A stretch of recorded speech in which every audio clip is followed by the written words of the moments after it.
We saw a massive shift in Waterloo region's housing market for the month of March, and no one is talking about it just yet. Hear me out. Home sales just dropped over 45% compared to the 10-year March average, and inventory levels, they have skyrocketed to 68%, the highest we have seen for the month of March in a decade. Buyers suddenly have more power, more time, and more options than what we have seen in years. But what does it really mean for seller? Are we heading into a full-on buyer's market here? Well, if you are planning to make a move in 2025, whether you are a buyer or a seller, this could change your game plan completely. Stay tuned and let's break it all down right here. And just before we dive right in case this is your first time to this channel and you're wondering who am I, my name is Tarrifs. I am a local real estate agent serving Kitchener and surrounding towns, and I have people just like you reach out to me looking to relocate in and around Kitchener Waterloo, and I absolutely love it. So whether you are thinking of moving in 9 days or 9 months, be sure to reach out. You can call me, text me, email me, or even schedule a Zoom call. All my contact info is right below. I'll be more than happy to help you make a smooth move in and around Kitchener Waterloo. All right, so you can probably see my screen by now, and I do have this market report pulled up here in front of me, and we're gonna dive deeper into it. So what you can see, the tagline here, the headline, sales cool down in March, inventory high. Let's dive further. About 459 homes were sold in the region through the MLS system. That's about 23% down compared to the March 2024. And if you were to compare with the previous 10 years average for the month of March, when it comes to the sales activity, that is a significant drop of about 45% compared to that last 10 years average. So that's a notable drop. Further down, you can see the remarks from the chairperson, spokesperson from the Waterloo region. March housing market shows a significant shift from last year's dynamics. Last year, we had a good spring for the real estate. March, April, May was arguably the best time in the real estate activity. This year, so far, it doesn't seem that way.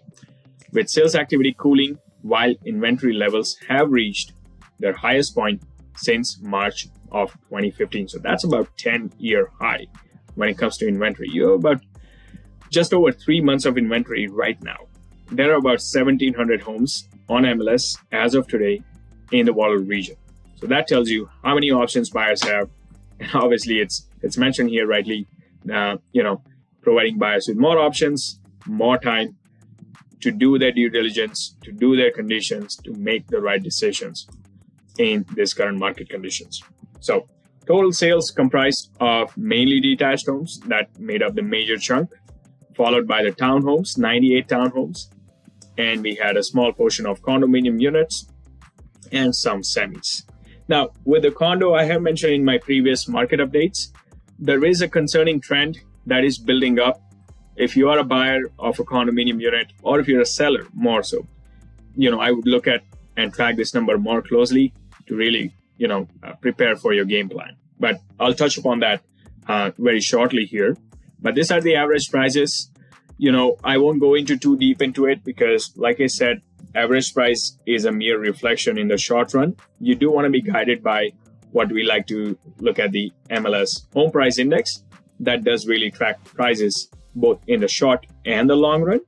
So you can see in Kitchener Waterloo, month over month, fairly flat. Of course, we have seen a drop year over year for sure, especially you can see in the condo, down by close to 7%. That's a significant drop in year over year. But month over month, prices have been fairly flat in most markets. And if you were to go further down, well, you can see here, year over year basis, they have declined, but we are seeing month over month price stability in most housing categories. So although inventory has increased, it has not yet translated into the decline of prices. So just keep that in mind. The increased inventory now at about, like I said, just over 3 months, 3.2 months of supply. So what it means is if no new homes were to come into the market today, it will still take well over 3 months for current inventory to sell out at a current pace. That's in a nutshell what it means. It basically creating a more balanced condition. So If you have someone that's telling you it's a seller's market, I would say run away. It's nowhere near the seller's market. Yes, it is safe to say it's not a buyer's market yet. If this would be a buyer's market, we would have seen sharp decline in the prices.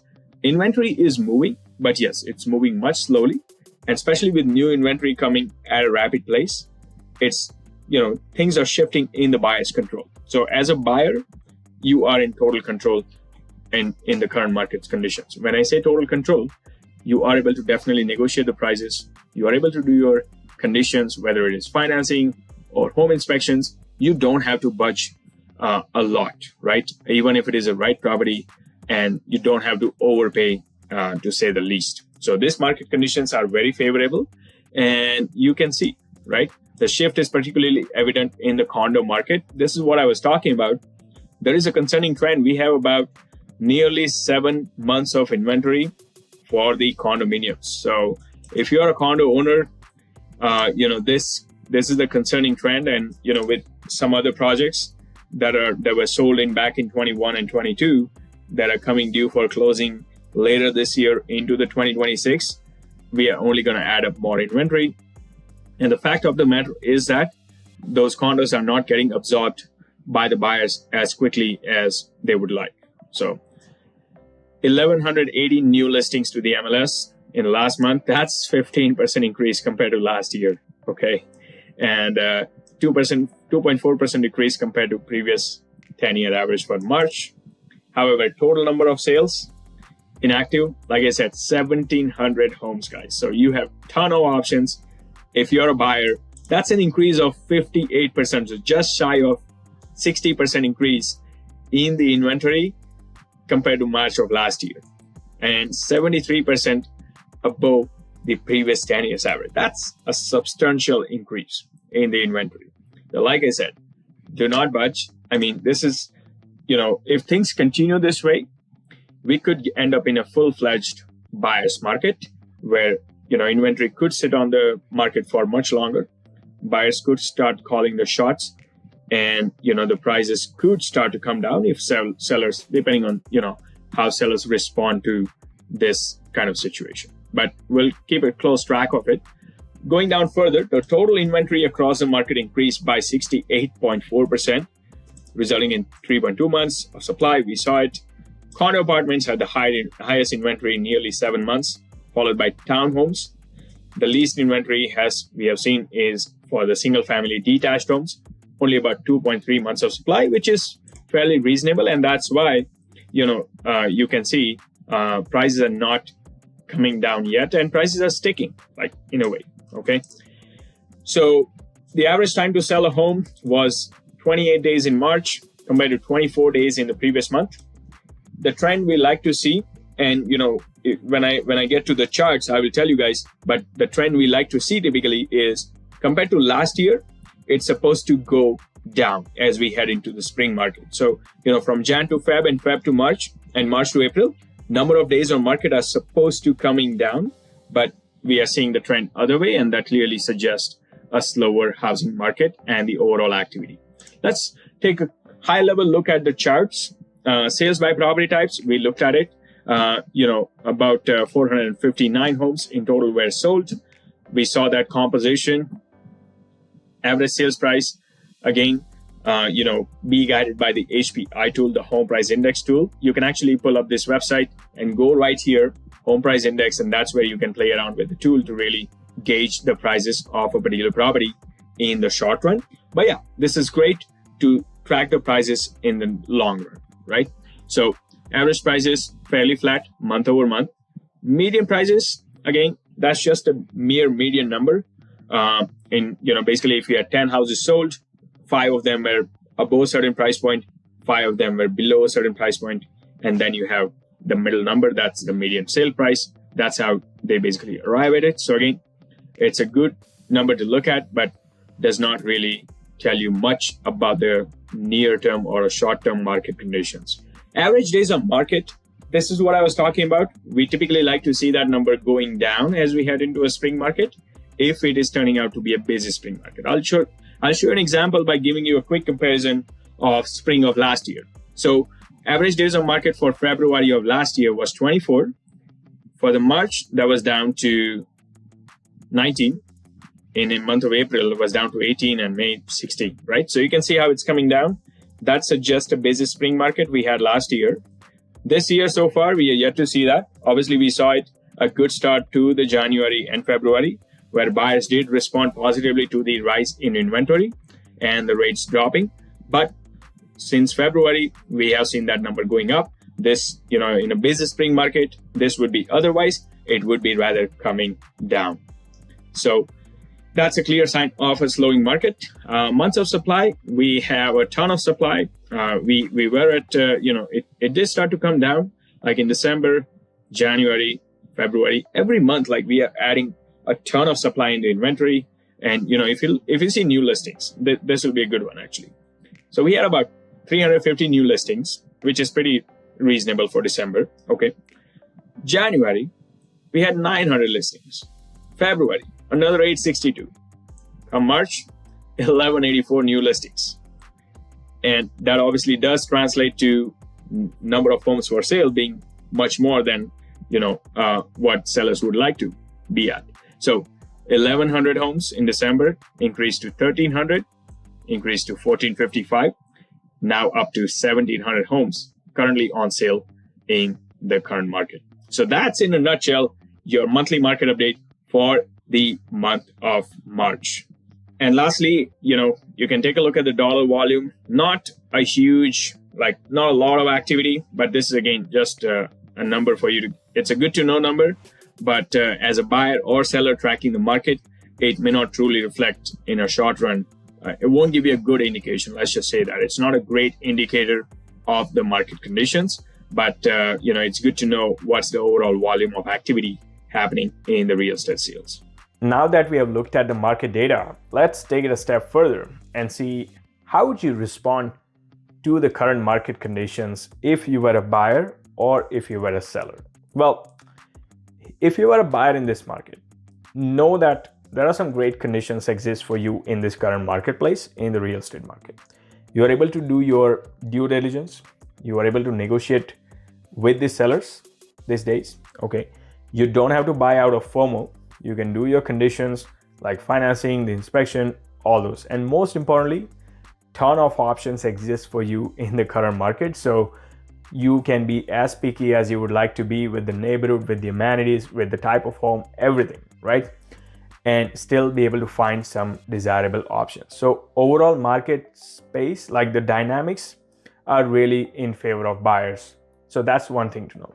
However, I also do understand completely that the reason we are not seeing as much activity is because of the broader economic conditions, right? With the tariffs, with the unemployment, with the looming inflation, with the, there are so many, broader uncertainties surrounding us. The markets are just so much volatile these days, right? It's really hard to predict virtually anything and everything.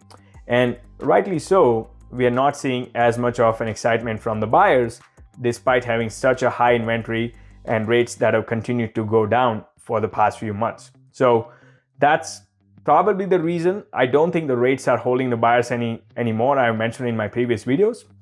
Likely reason why the buyers are holding off is because of the broader economic conditions, and I wholeheartedly appreciate that, because no one wants to make such a big financial commitment when they don't know if they are able to keep their job by the end of this year. So that's what the market conditions are like. And if you are a buyer like that, I completely understand. Having said that, if you think you have a job that is stable and you are not at a chance of losing your job, and more importantly, if you're able to sustain the cash flow, say for at least 6 months, even after losing your job, then I would say you don't really have to time the market. If you're an end user and you plan on living in the house for a long enough time horizon of, let's say, somewhere between 3 to 5 years or maybe more, then honestly, you don't have to time the market. I would not personally time the market because, timing the market is basically, it's just shot in the dark, right? So you could wait and see what happens with the prices. But if you have a long enough time horizon and, you meet certain, those conditions that I mentioned, for you, those conditions are favorable for you, then I would say now is a good time for you to, consider buying in this current market. But only you and your family, like you as a family, will be able to decide and see what's right for you. Having said that, let's turn page around and see what would you do if you are a seller in this market. Well, clearly we know there are a ton of options for the buyers and there are not as many buyers in the current market. What you will have to do is you will have to be far more competitive when you go out in the market.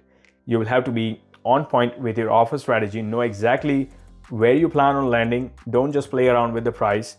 Don't let your property sit on the market for too long, because when you are playing around with the price all over the place, you try to achieve a certain price, you don't get it, then you relist at a different price. All those things are not helping you out in the current market situation. So you want to know exactly what's the price that you want to achieve in the market and be realistic with it.